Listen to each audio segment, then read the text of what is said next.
Assalamualaikum, salam sejahtera dan selamat kembali semula ke channel Abang. Terima kasih sangat-sangat dengarkan kisah-kisah yang Abang nak sampaikan. Semuanya adalah pengalaman daripada ramai orang untuk iktibar untuk kita semua.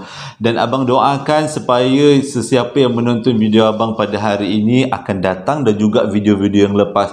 Moga dipanjangkan umur, dimurahkan rezeki, diberikan kesihatan yang baik, diampunkan segala dosa kita oleh Allah Subhanahu Wa Taala. Moga-moga kita semua diberikan syurga. Amin ya rabbal alamin. Jadi hari ini Abang nak sampaikan dua cerita, cuma Abang pecahkan kepada tiga. Sebab cerita yang pertama dan kedua adalah daripada orang yang sama berkenaan dengan rumah kampung dia ataupun rumah pusaka yang dibina pada tahun 7 tahun yang lepas. Boleh kira sendiri, Abang pun 27 tahun yang lepas, lebih kurang tahun 90-an lah macam tu, 92, 90, 94, 95 macam tu lah. Jadi cerita yang ketiga pula, cerita dia memang best. Sampaikan Abang tak tahu nak namakan YouTube ni, maksudnya video hari ini, sama ada berkenaan dengan rumah misteri ataupun tentang nenek. Ya, untuk cerita yang ketiga ni tentang seorang nenek ni, Abang tak tahu mana tajuk yang Abang nak berikan pada awalnya. Tapi akhirnya Abang dah buat keputusan, jadi inilah tajuknya. Okey, jadi tanpa berlengah-lengah membuang masa lagi, jom dengarkan cerita Abang, pengalaman daripada orang-orang yang hantar kepada Abang. Cerita pertama ni disampaikan oleh seorang budak perempuan namanya Khalidah, berlaku dekat negeri Kelantan, tapi tak diberitahu pada Abang lokasi sebenar cerita ni. Cuma dia beritahu dekat negeri Kelantan aja. Kisah ni berlaku pada tahun 2002. Waktu tu Khalidah masih lagi umur 9 tahun. Dan Khalidah ada seorang adik perempuan, Abang bagi nama dia sebagai adik sajalah, berumur 5 tahun. Jadi akaknya Khalidah 9, adiknya 5. Dekat rumah diorang ni, dia kata ada 2 pokok, memang pokok tua, pokok yang dah lama hidup, puluhan tahun hidup, iaitu pokok durian dan juga pokok langsat, terletak di kawasan belakang rumah mereka. Dulu tanah tu adalah tanah kosong, kepunyaan keluarga emak kepada Khalidah ni. Jadi disebabkan mak bapak dia berkahwin dan adalah sedikit duit, bapak dia buat rumah di atas tanah isterinya, tanah emak Khalidah. Jadi dekat tanah tu ada 2 pokok ni, dan pokok tu hidup sejak puluhan tahun yang dulu. Tak tahulah mana datangnya, kata mak Khalidah, 2 pokok besar ni. Cuma dia kata orang dulu-dulu, keturunan-keturunan dia cakap, kalau kau nak ambil tanah ni, syaratnya pokok tu jangan ditebang. Sebab pokok tu boleh dikatakan pemanis kepada tanah tu. Jadi bila dapatlah pesanan macam tu daripada susu galuh keturunan nenek moyang diorang, jadi waktu bapak Khalidah bina rumah dekat atas tanah tu, memang diorang tak potong 2 pokok tu. Tapi disebabkan lokasinya yang kurang strategik, pokok tu terletak di belakang rumah. Jadi rumah tu dibina, rumah kayu, dan agak tinggi sedikit, lebih kurang 1 meter daripada tanah. Jadi bawah rumah tu boleh diletakkan barang-barang lama, ataupun dulu masa kecil-kecil Khalidah cakap dia suka berlari-lari bawah tu sebab bawah tu sejuk. Okey. Jadi ceritanya macam tu. Jadi hiduplah diorang sekeluarga dekat rumah tu tanpa ada apa-apa gangguan. Tapi nanti Abang ceritalah. Daripada kecil Khalidah memang tahu, daripada baby Khalidah memang tahu adik dia memang ada kelebihan dapat nampak alam sebelah yang orang lain tak nampak. Susah nak dijelaskan, dia cakap. Cumanya daripada kecil adik dia akan menangis kalau dibawa dekat sesuatu tempat yang boleh dikatakan keras. Lepas tu daripada kecil naik umur 1 tahun, umur 2 tahun, sampailah adik dia umur 5 tahun, memang adik dia senang nampak. Cerita pertama adalah berkenaan tentang perjalanan Khalidah dan adik dia nak pergi mengaji dekat surau. Pada satu hari tahun 2002, diorang ni mengaji dekat satu surau terletak di jalan besar. Dan yang mengaji dekat situ adalah terdiri daripada Khalidah dan kawan-kawan kampung dia. Dan yang mengaji adalah imam tu sendiri. Dan selalunya diorang pergi mengaji lebih kurang sebelum maghrib, lebih kurang setengah jam sebelum maghrib. Jadi diorang pergi ke surau, naik basikal, lepas tu sembahyang maghrib, mengaji, lepas tu sembahyang isyak, lepas tu balik. Macam itulah rutin Khalidah, adiknya dan beberapa orang kawan kampung dia. Ceritanya bermula pada satu hari, Khalidah dan adiknya agak terlewat keluar daripada rumah nak naik basikal, nak pergi ke surau. Jadi kawan-kawan dia dah bergerak dulu naik basikal untuk ke surau sebab nak mengaji. Dan Khalidah ni dengan adik dia agak lambat sikit dan dia pun relax lah, tak terlalulah terkejar-kejar sangat. Tapi dia kata, Khalidah kata yang jadi tak sedapnya kalau nak pergi ke surau tu, perjalanan nak ke surau tu, diorang akan merentas dua pokok besar yang abang cerita tadi. Pokok tua lah orang panggil, pokok durian dan juga pokok langsat. Macam-macam dia dengar tentang pokok tu, tapi nak buat macam mana, dia pun lalu je lah. Lebih kurang pukul 6.30 pada waktu tu, dan pada waktu tu keadaan dah gelap. Dah kawasan kampung kan, 6.30, 6.45 macam tu, maghrib pukul 7. Jadi dah gelap-gelap macam tu. Jadi Khalidah dengan adik dia pun bersantai-santai lah bawa basikal daripada rumah depan. Dia berpusing sampai ke belakang rumah untuk ke surau. Bila diorang melalui kawasan pokok tu, tiba-tiba adik kepada Khalidah ni cakap macam ni, "Ira, bangun! Cepatlah, kita nak pergi mengaji ni. Janganlah duduk kat situ." Waktu tu Khalidah pelik. Ira mana? Mana ada budak-budak dekat sini? Lepas tu selepas beberapa minit, adik dia cakap sekali lagi, "Ira, cepat sikit lah. Orang semua dah sampai dekat surau tu. Kau janganlah duduk dekat tepi basikal dekat bawah pokok tu." Bila dengar bawah pokok tu, Khalidah terus pandang ke arah pokok durian dan pokok langsat yang memang misteri tu. Dia tengok memang tak ada orang kat situ. Dia pun cakap dengan adik dia, "Engkau cakap dengan siapa, dik? Akak tengok tak ada siapa pun yang ada dekat pokok tu." Bila akak dia cakap macam tu, barulah si adik ni perasan, siapa yang bawa pokok tu? Lepas tu adik dia tanya, "Habis tu Ira kat mana, Kak?" "Tu Ira dah kat depan, jauh dah kat depan tu. Tak ada Ira bawa pokok dia." Bila dah macam tu, tiba-tiba adik dia pun terus, "Kak, laju Kak." Dia cakap macam tu. Jadi Ira pun lajukanlah sikit kayuhan tu. Bila Ira lajukan kayuhan, tiba-tiba adik dia menangis dekat tempat pemboncengan belakang.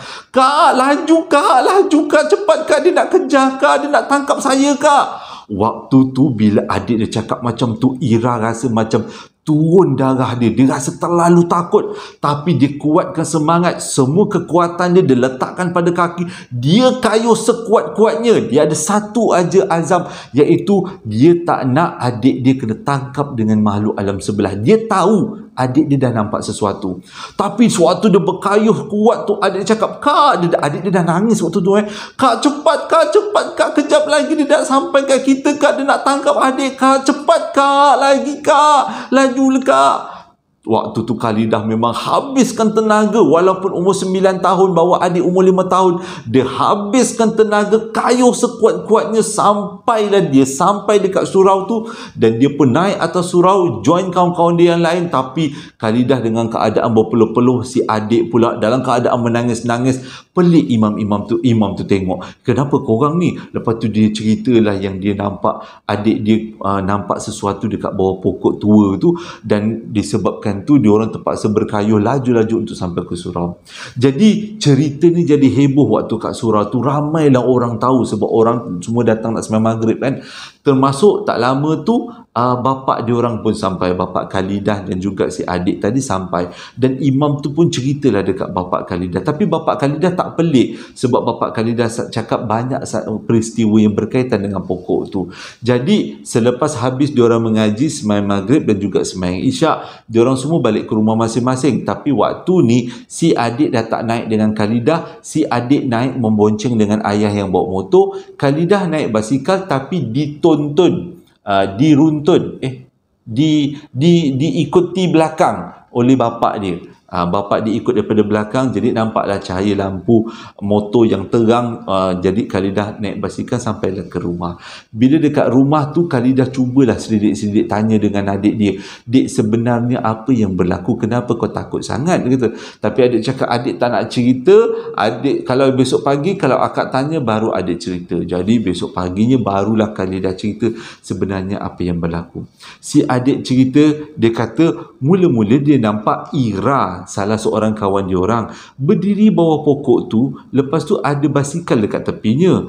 Jadi waktu tu si adik ingat itu betul-betul Ira. Sebab itu dia cakap, dia suruh Ira pergi cepat-cepat. Dia kata kita nak mengaji ni. Dia tak perasan yang itu bukan Ira, itu adalah makhluk alam sebelah. Tapi lepas dia perasan yang itu bukan Ira, tiba-tiba Ira tu berlari kejar dia orang dengan keadaan badan dia yang dah putih, lepas tu ada merekah-rekah, matanya terbelalak warna merah, mulutnya tenganga, dan tangan dia cuba mencapai-capai si adik. Sewaktu Khalidah kayuh basikal meluncur laju. Sebab itu adik dia cakap, "Kak, cepat kak, cepat kak." Sebab waktu tu dia memang nampak benda tu mengejar dia orang, nak tangkap si adik. Sebab dia kata adik boleh nampak dia nak jadikan kawan. Alhamdulillah tak jadi apa-apa. Besar pun dia orang berdua, jadi orang dah berjaya lah dia orang berdua. Alhamdulillah. Itu adalah pengakhiran cerita pertama. Dan sejak daripada tu dia orang sangat berhati-hati bila lalu dekat kawasan dua pokok tua tadi. Cerita yang kedua masih lagi tentang pengalaman Khalidah dengan dua pokok tua tadi. Okey, pada tahun 2008, kisah kedua ni 2008, Khalidah pada waktu tu dah melanjutkan pelajaran dekat sekolah asrama penuh yang terletak dekat Pekan Pahang. Waktu tu Khalidah umur 14 tahun. Jadi adik dia umur, kalau Khalidah 14 tahun, adik dia umur lebih kurang 11 tahun lah macam tu. Jadi tak selalulah Khalidah balik, dan kalau dia dapat cuti panjang barulah dia balik ke rumah. Nak jadi cerita, tahun 2008, lebih kurang pertengahan tahun, Khalidah dapat cuti sekolah yang agak panjang. Jadi dia pun baliklah ke kampung. Bila balik kat kampung, berjumpa dengan adik, emak, ayah, banyaklah benda nak cerita. Jadi kejadian pada malam tu, Khalidah ni berceritalah dengan adik dia, terutama tentang artis lah, dia kata, tentang boyfriend lah. Biasalah duduk asrama macam tu lah kan. Cinta ke teman lelaki, kawan-kawan lelaki, bukanlah boyfriend pegang-pegang, tak ada. Ini berpaktor-paktor, macam tu lah lebih kurang. Cerita-cerita lah. Jadi rancaklah dia dengan adik dia cerita. Dia sebenarnya tujuan dia cerita dekat adik dia ni supaya adik dia lebih bersemangat dan dapat keputusan UPSR yang bagus. Lepas tu adik dia boleh juga melanjutkan pelajaran dekat sekolah asrama penuh kan. Jadi bercerita panjang tu sampailah pukul 1 pagi. Ingat ni abang cerita rumah diorang ni bukan dekat atas tanah, tapi agak 1 meter di atas tanah. Jadi bawah tu boleh tempat orang lalu, tapi tak selalu orang lalu. Dulu-dulu yelah, tapi lepas letakkan barang-barang lama dekat situ, memang diorang dah tak lalu. Takut kadang-kadang ada ular menyorok ke laba-laba yang berbulu-bulu tu. Jadi bahayalah, takut binatang berbisa kan. Jadi dah habis-habis berborak tu, dekat pukul 1 Khalidah pun cakap dengan adik dia, "Dek," kata, "tak, jomlah kita tidur, dah malam sangat ni, pukul 1 ni dek." Jadi adik dia cakap, okeylah, esok kita nak semayang subuh." Jadi Khalidah pun bangun daripada katil, dia pun pergi kat suis lampu, dia pun tutuplah lampu. Waktu lampu tu tertutup, tak macam tu, jam-jam tu juga lebih kurang jaraknya 1 minit, tak sampai 1 minit, lebih kurang 1-2 second macam tu, tiba-tiba diorang dengar ada orang ketuk lantai bilik diorang, tapi daripada bawah. Macam umpamanya macam ada orang dekat bawah rumah yang ketuk tek macam tu. Jadi ketukan tu berbunyi tak tak tak tak macam tu. Dan bila diorang senyap, Khalidah senyap, adik dia senyap. Walaupun dalam keadaan gelap, tapi Khalidah nampak muka adik dia dah cuak. Waktu tu dia tengok adik dia, adakah adik dia nampak sesuatu? Tapi adik dia tak nampak sesuatu, cuma adik dia pandang muka Khalidah. Jadi bunyi tu berterusan, tak tak tak, dan tiba-tiba bunyi kuat menghentak lantai, tok, macam tu lebih kurang. Jadi si adik ni terkejut atas katil, si Khalidah pun terkejut juga, sampaikan Khalidah terbuka lampu. Waktu Khalidah buka lampu, adik dia menjerit tunjuk ke arah robot sikat. Waktu tu adik dia menjerit, akak itu. Tapi adik dia tak cakap apa yang dia nampak, cuma adik dia menangis waktu tu. Waktu tu Khalidah dah tak tahu nak buat apa, dia cuma baca bismillah kuat-kuat. Bismillahirrahmanirrahim. Bismillahirrahmanirrahim. Itu je yang diingat pada waktu tu. Dan bila adik dia tak reda, makin adik menangis, menggigil-gigil, muka dah pucat lesi. Khalidah ambil tindakan yang drastik, dia terus capai tangan adik dia, pergi keluar daripada bilik menuju ke bilik Kak Long dia orang. Jadi dia ketuk bilik Kak Long dia, jadi Kak Long dia dengar gendangan kuat sangat dekat bilik. Kak Long dia buka lah, dah kenapa korang dua orang ni, kata. Lepas tu Khalidah pun ceritalah daripada mula sampai habis apa yang berlaku. Ada ketukan bawah lantai, lepas tu ada ketukan kuat dekat bawah lantai. Jadi akak dia pun dah tak tahu nak buat apa, sebab kakak dia tengok si adik dia dah muka pucat lesi, menangis-nangis. Jadi dia orang pun ketuklah bilik bapak dengan mak dia orang, dan mak bapak dia pun keluar. Jadi bapak dia pelik tengok anak perempuan dia, kenapa anak perempuan dia macam ni. Jadi waktu tu Khalidah bila nampak bapak dia pun, adik dia menangis, Khalidah pun menangis. Tapi Kak Long dia sempat buat lawak, korang ni penakut sangat. Macam itulah lawak-lawak yang akak dia buat, lawak-lawak manja. Jadi bila bapak dia tanya, si Khalidah dan adik ni ceritalah apa yang berlaku. Adik dia cakap dekat tepi robot sikat, waktu Khalidah buka tingkap, Khalidah buka lampu, dia nampak ada perempuan hitam dekat robot sikat. Dia tak tahu itu apa. Jadi malam tu si bapak tidur dekat bilik tu sorang-sorang, dan Khalidah dan adiknya tidur dekat mak dia orang dekat dalam bilik. Tapi sepanjang malam tak ada apa-apa berlaku. Cuma itulah peristiwa yang membuatkan Khalidah lebih berhati-hati, takut gila sejak daripada tu. Jadi apa yang terjadi sebenarnya pada pokok tu? Pokok durian dengan pokok langsat tu, mengikut cerita bapak dia, akhirnya bapak dia buka mulut lah kan, adalah warisan tanah keluarga tu. Jadi disebabkan dia tumbuh dah terlalu lama, jadi banyaklah makhluk-makhluk alam sebelah yang buat rumah dekat atas pokok tu. Jadi boleh dikatakan dekat pokok durian tu adalah golongan-golongan makcik rockers, dan dekat pokok langsat tu golongan-golongan gula-gula. Dia orang buat kampung kat atas pokok tu. Jadi disebabkan itu pokok tu dilarang untuk tebang. Macam mana bapak dia tahu? Banyak kali waktu emak kepada bapak dia datang rumah tu, mak kepada bapak dia ataupun nenek Khalidah ni selalu kena rasuk. Yang rasuk tu pula adalah makhluk daripada dua pokok tu. Dan bila panggil imam, imam selalulah berborak-borak lah dengan apa yang merasuk si nenek dia kan. Barulah tahu pokok tu sebenarnya dia jadi perkampungan. Jadi pernah juga mak Khalidah ni nampak malam-malam makcik rockers terbang-terbang dekat kawasan dapur. Bergiling-giling. Dia ingat apa? Kaabah agaknya kat situ.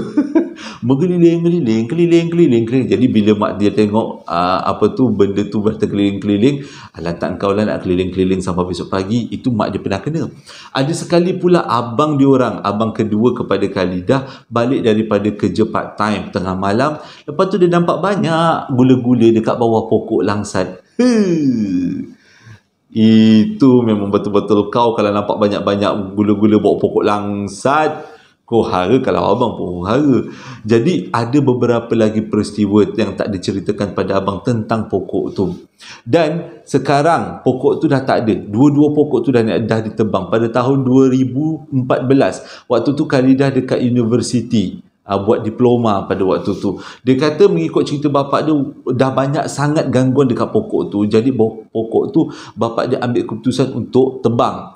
Dan waktu tebang pokok tu macam-macam peristiwa, antaranya jentera tak boleh hidup. Lepas tu orang yang cuba potong tebang pokok tu kena gatal-gatal satu badan, ramai-ramai gatal terkeruk. Jadi banyak peristiwa, terpaksa panggil orang-orang yang pandai dalam ilmu alam sebelah tu untuk buang benda Allah ni. Jadi alhamdulillah pokok tu dah tak ada lagi lah gangguan-gangguan dekat rumah tu sampai sekarang. sekarang. Dan ayah Khalidah dah pun meninggal dunia. Kita sama-sama sedekahkan Al-Fatihah kepada ayah Khalidah. Moga almarhum ditempatkan di kalangan orang yang dikasihi Allah. Amin. Cerita yang ketiga pula disampaikan kepada abang oleh seorang makcik Sulat melalui kiriman WhatsApp. Mungkin dia suruh anak dia yang tulis, lepas tu dia bagi dekat abang lah, makcik Sulat. Berlaku pada tahun 1975 tentang satu peristiwa dekat Selandar. Cumanya tak pula dia beritahu dekat abang kampung mana dekat Selandar tu peristiwa ni. Pada tahun 75, 70 ke 75 ni, dekat Selandar ni terkenal dengan seorang primadona, seorang makcik. Makcik Sulat ni cakap ada seorang makcik namanya makcik, takkan nak makcik Kalsum lagi, itu dah makcik Kalsum. Abang letak makcik Maria lah, sedap sikit nama moden. Jadi dia kata, Maria tak sedap pula, nampak macam moden sangat. Okey, letak makcik Siti lah. Dia kata Mak Siti. Jadi dia kata tahun 70 ke 75 tu memang terkenal dekat kawasan Selandar ni, memang ada seorang Makcik Siti yang sangat famous. Dia famous sebab dia sangat cantik, bentuk badan dia cantik, muka dia cantik, pertuturan pun cantik. Dia cakap Assalamualaikum. Oh, semua orang dah termangu-mangu tengok. Ui, memang kecantikannya luar biasa. Siapa yang tahu cerita ni, senyap-senyap aja sebab keluarga dia masih ada lagi ada kan. Jadi dia kata pantang dia tegur, dia melintas dekat kedai kopi, melintas dia tegur dengan payung dia. Oh, semua orang yang lelaki-lelaki ni menjejeh Sailio. Memang cantik, rupawan, wangi pula tu, dengan cocok sanggul bunga pula, apa tu, bunga kekwa, bunga apa tah, bunga yang kecil-kecil tu, kesidang kot. Dia kata itu adalah karakter Mak Siti. Boleh kata semua orang Selandar tahu tentang Mak Siti itu. Cuma semua orang tak tahu. Rupanya Mak Siti itu ada bela-bela. Dikatakan susuk cantik. Yang macam mana Makcik Sulat tahu? Sebab Makcik Sulat pada tahun tu dia berjiran dengan Makcik Siti. Jadi dia tahulah apa amalan-amalan Makcik Siti. Sebab Makcik Siti tu dengan mak dia ni kawan jiran. Jadi selalulah mak dia nasihat-nasihatkan kepada Makcik Siti, buanglah Ti, kau punya amalan-amalan ni berdosa, nanti kan mati susah. Dia kata, Makcik Siti tak nak buang sebab ialah sekali dah famous, selama-lamanya nak famous. Macam itulah perasaan manusia nafsu kan. Jadi dia tak nak buang amalan-amalan, maka dia tambah amalan tu sampaikan kalau dia berjualan, dia jual-jual barang sentiasa laku habis. Yang beli semua jantan. Tak dia perempuan, semua jantan beli. Kalau dia jual, agaknya dia jual kotak mancis pun ada orang beli juga. Jagung bakar, kotak mancis, kalau hebatlah, nak menunjukkan betapa hebatnya Mak Siti pada waktu tu. Tapi bila zaman semakin bertambah, tahun makin bertambah, Mak Siti pun semakin tua. Dan pada tahun 1975 pada waktu tu Mak Siti dah tua, lebih kurang lebih kurang umur 60 lebih ke 70. Dekat 70 lah umur dia. Dan Mak Siti menghadapi beberapa penyakit dan akhirnya Mak Siti meninggal. Jadi peristiwa abang nak cerita ni adalah pada waktu Mak Siti meninggal. Pada waktu Mak Siti meninggal, waktu tu waktu malam, waktu petang lah macam tu dia meninggal. Jadi semua orang kampung ataupun jiran-jiran memang tahu Mak Siti ada membela. Jadi malam tu, petang tu, diorang dah buat tindakan, kita perlu kebumikan Mak Siti malam ini juga sebelum pukul 12. Sebab takut apa-apa berlaku. Tapi memang nak dijadikan cerita kan, bila kapan proses mandi memakan masa terlalu lama. Mandinya susah, kapannya susah, nak ngangkat berat, macam-macam dugaan. Jadi pada cadangan awalnya nak kebumikan lepas maghrib, terlajak sampai pukul 12. Bila dah pukul 12 tu tak ada siapa lah orang nak kebumikan. Jadi orang pun baliklah ke rumah masing-masing. Tinggallah keluarga dan juga jiran tetangga dekat rumah Mak Siti. Pada masa tu Mak Siti dah siap dikapankan, diletak dekat tengah rumah dan dijaga oleh keluarga dia. Pada pukul 1 pagi lebih kurang macam tu, tengah-tengah orang baca Yasin mengelilingi Mak Siti, tiba-tiba Mak Siti bangun dan duduk. Korang bayangkan muka tertutup dah dikafankan kan. Mak Siti goyang-goyangkan badan dia, dia boleh cakap macam ni. Dia boleh cakap macam ni. Kenapa ikat aku? Aku belum mati. Bukalah. Aku belum mati ni. Bukalah, aku rimaslah. Buka.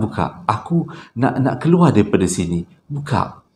Kalau korang yang ada kat sebelah mayat tu, apa jadi? Jiran-jiran semua lari ikut tingkap. Yang ada adalah keluarga terdekat, anak-anak dan cucu.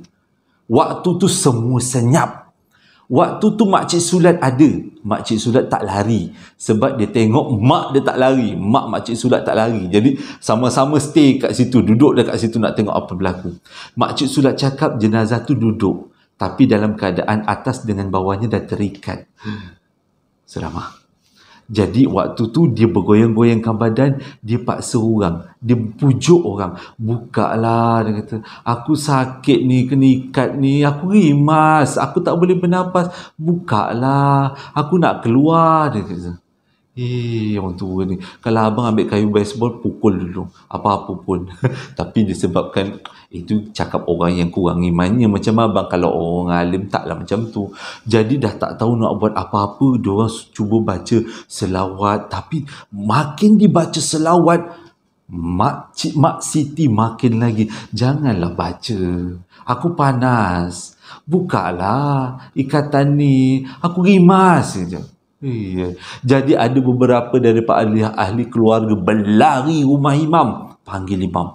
Jadi Imam, Bilal, Tok Siak, semua tiga-tiga orang tu datanglah rumah tu. Bila datang rumah, duduk tepi jenazah. Dia cakap macam ni, Siti dah meninggal, Siti jangan kacau orang ya. Mak Siti jawab, saya belum meninggal lagi Imam, saya hidup lagi. Bukalah Imam, saya nak hidup lagi, saya nak keluar daripada sini. Jadi bila dengar macam tu, tahulah imam yang ada dekat dalam kain tu, bungkusan tu, bukanlah Mak Siti, tapi amalan dia. Jadi memang menjadi rutin kepada orang yang ada amalan ni adalah dua caranya. Sama ada kita buka lantai bawah, lantai papan-papan lantai dibuka, ataupun kita buka bumbung. Tapi disebabkan rumah tu senang lagi buka bumbung, imam arahkan beberapa orang buka bumbung. Sewaktu buka bumbung tu pun mayat masih lagi duduk berselunjur dan sambil menggoyang-goyangkan badan dia, minta ikatan-ikatannya dibuka. Kalau abang lah, memang abang tak akan buka bumbung tu. Abang takut kalau time abang buka bumbung, abang jatuh pelepuk depan dia. Itu jam abang lebih sanggup pitam daripada nampak. Jadi waktu buka bumbung tu, dia makin menangis. Dia menangis. Janganlah buka. Dia kata, aku nak hidup. Aku belum mati. Jangan buka. Jangan halau aku dari sini. Jadi selepas bumbung dia dibuka, bacaan ayat suci dikumandangkan oleh imam. Imam bacalah ayat suci tu. Ayat abang tu macam ayat baku sikit. Jadi imam bacalah ayat suci, diikuti dengan orang-orang lain, berselawat, bertasbih, berzikir. Akhirnya suara Mak Siti makin hari makin perlahan, makin lama makin perlahan, dan dia diam. Walaupun dia masih lagi dalam keadaan duduk dan dia diam. Jadi imam panggil Siti ada lagi tak dekat situ? Diam. Jenazah tu tak berbunyi. Dan tiba-tiba jenazah tu pun baring semula dekat pembaringan dia, dan imam pun tutuplah jenazah dengan kain. Dan sejak daripada time tu juga, jam-jam tu juga, sampai ke subuh, imam tak bergerak. Imam ada dekat situ jaga jenazah. Imam takut berlaku sekali lagi. Jadi kenapa kena buka bumbung? Itulah syaratnya untuk melepaskan orang-orang yang ada membela-bela saka ni. Jadi itu peristiwa tahun 1975 disampaikan kepada abang oleh Makcik Sulat.